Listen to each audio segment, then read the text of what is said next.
తెలంగాణ సంస్కృతి సంప్రదాయాలకు ప్రతీకగా నిలిచే గోల్కొండ బోనాల మహోత్సవాలు భక్తి శ్రద్ధల మధ్య వైభవంగా ప్రారంభమయ్యాయి. అమ్మవారి దర్శనం కోసం తెల్లవారుజాము నుంచే వేలాది మంది భక్తులు గోల్కొండ జగదాంబిక ఆలయానికి తరలివచ్చారు. సాంప్రదాయ వస్త్రధారణలో మహిళలు బోనాలు సమర్పిస్తూ మొక్కులు చెల్లించగా పోతురాజుల విన్యాసాలు, డప్పు వాయిద్యాలు, శివసత్తుల నృత్యాలు ఉత్సవాలకు ప్రత్యేక ఆకర్షణగా నిలిచాయి.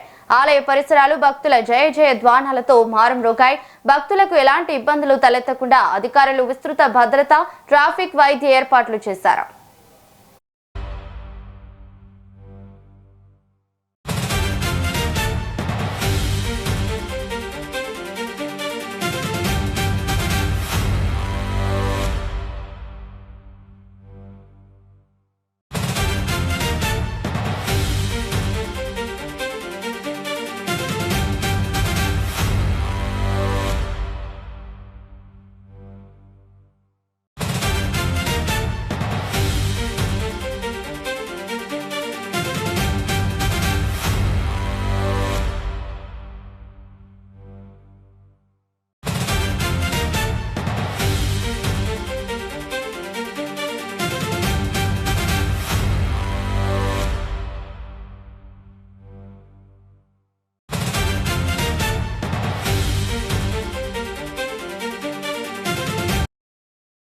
గోల్కొండ బోనాల ఉత్సవాల సందర్భంగా హైదరాబాద్ ట్రాఫిక్ పోలీసులు ప్రత్యేక ఆంక్షలు విధించారు.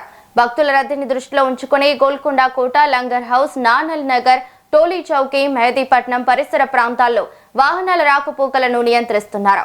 గోల్కొండ వైపు వెళ్లే భారీ వాహనాలను ప్రత్యామ్నాయ మార్గాలకు మళ్లించగా భక్తులు వీలైనంత వరకు ప్రజా రవాణాను వినియోగించాలని పోలీసులు సూచించారు. ఆలయానికి సమీపంలో పార్కింగ్ కోసం ప్రత్యేక స్థలాలను ఏర్పాటు చేశారు.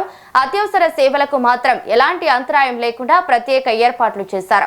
బోనాల ఉత్సవాలు ముగిసే వరకు ట్రాఫిక్ మళ్లింపులు అమల్లో ఉండే అవకాశం ఉన్నందున ప్రయాణికులు ముందుగానే తమ ప్రయాణాన్ని ప్రణాళిక చేసుకుని ప్రత్యామ్నాయ మార్గాలను వినియోగించాలని ట్రాఫిక్ పోలీసులు విజ్ఞప్తి చేశారు. ఇక ఇదే అంశంపై మరింత సమాచారం మా ప్రతినిధి అలాగే సీనియర్ కరెస్పాండెంట్ రామకృష్ణ ఫోన్ ద్వారా అందిస్తారు. రామకృష్ణ, చెప్పండి.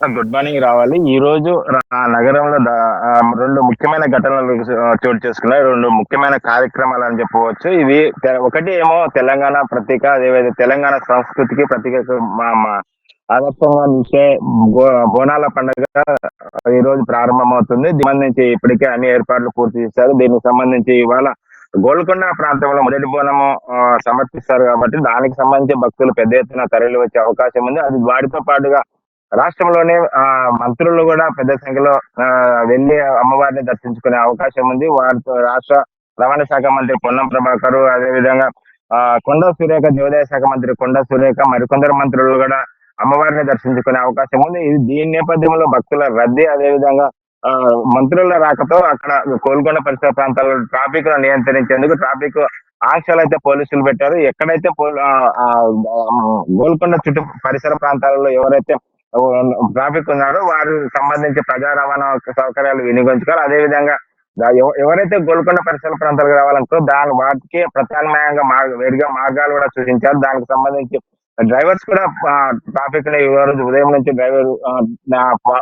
ట్రాఫిక్ ని డైవర్ట్ చేశారు. వాటితో పాటు ఏదైతే గోల్కొండ పరిసర ప్రాంతాలకు ఎవరైతే వస్తున్నారో దగ్గరకు వస్తున్నారో వారికి 2 వీలర్ కానీ 4 వీలర్ సంబంధించిన పార్కింగ్ ఎక్కడెక్కడ పార్కింగ్ చేసుకోవాలి, ఎక్కడ పెట్టుకోవాలనేది కూడా సైన్ బోర్డులు ఏర్పాటు చేయడం, దానికి సంబంధించి 6 మార్కు పెట్టడం, అవన్నీ ఏర్పాట్లు పూర్తి చేశారు. కాబట్టి ఎవరైతే గోల్కొండ బోనాల సందర్భంగా ఇటు ప్రయాణికులు కానీ అదేవిధంగా భక్తులు కానీ దృష్టిలో పెట్టుకొని ఎవరికి ఇటు భక్తులకు కానీ ఇటు ప్రయాణికులు కానీ ఇబ్బంది కలగకుండా ప్రత్యామ్నాయ మార్గాలను కూడా పోలీసులు సూచిస్తారు. వారితో పాటుగా ఎలాంటి ఇబ్బందులు లేకుండా ఎవరైతే అత్యవసర సేవలు ఉన్నారో, ఎమర్జెన్సీ సేవలు ఎవరైతే ఉన్నారో వారికి కూడా సరైన ఏర్పాటు చేశామని పోలీసులు చెప్పారు. బోనాలతో పాటుగా ఇవాళ నగరంలో జగన్నాథ రథయాత్ర కూడా ప్రారంభమవుతుంది. ఒకవైపు హ్యాబిట్స్ లోనే ఇస్కాన్ టెంపుల్ దగ్గర ఒక రథయాత్ర జరుగుతున్నా, మరోవైపు బంజారాహిల్స్ లోనే జగన్నాథ్ టెంపుల్ దగ్గర కూడా రథయాత్ర ప్రారంభమవుతుంది. ఏదైతే హ్యాబిట్స్ లోనే జగన్నాథ రథయాత్ర ఇంద్ర పార్క్ నుంచి ప్రారంభమై నాంపల్లి ఎగ్జిబిషన్ గ్రౌండ్ వరకు వస్తుంది.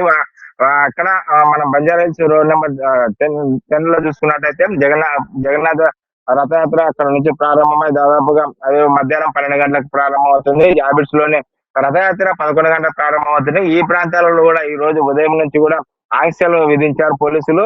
కాబట్టి ఎవరైతే హ్యాబిట్స్ కానీ, ఇందిరా పార్క్ కానీ, ఈ తదితర ప్రాంతాలు ఎవరైతే వెళ్ళాలనుకో వాటికి ప్రత్యామ్నాయ మార్గాలు చూస్తారు. అదే విధంగా బంజారాహిల్స్ వెళ్లే వారికి కూడా ప్రత్యామ్నాయ మార్గాలు చూపిస్తారు. కాబట్టి ఎవరైతే ఇవాళ ఈ దృష్టిలో పెట్టుకొని ఇటు గోల్కొండ అదే విధంగా జగన్నాథ రథయాత్రలు ఉన్న నేపథ్యంలో ఎవరికి ఎలాంటి ఇబ్బందులు లేకుండా పోలీసులు కానీ అదే విధంగా పోలీసులు చూసిన ప్రకారం ప్రయాణికులు కానీ భక్తులు కానీ వెళ్తే ఎవరికి ఇబ్బంది లేకుండా ఉంటుందని సూచిస్తున్నారు. కాబట్టి పోలీసుల సూచనలు అదే విధంగా అధికారులు చెప్పే వాటినే ప్రయాణికులు భక్తులు పాటించాలని కూడా వారు కోరుకున్నారు. కాబట్టి ఎవరైతే ఈ రోజు బిజీగా ఎవరైతే ఉన్నారో వారందరూ కూడా సకాలంలో ఆఫీసులకు వెళ్లే వాళ్ళు కానీ ఉదయంలో అదే విధంగా ఏదైనా ఎమర్జెన్సీ వినియోగించుకున్న వారు వారి అన్నిటికీ సరైన ఏర్పాట్లు చేశామని కూడా పోలీసులు ఇచ్చినారు. ఈ రోజు ఉన్న నేపథ్యంలో అందరూ వీటిని పోలీసులు సూచనలు పాటించి ట్రాఫిక్ నియంత్రణ డ్రైవర్స్ పాటిస్తే ఎవరికి ఎలాంటి ఇబ్బంది ఉండాలని పోలీసులు చెప్తున్నారు. వాళ్ళు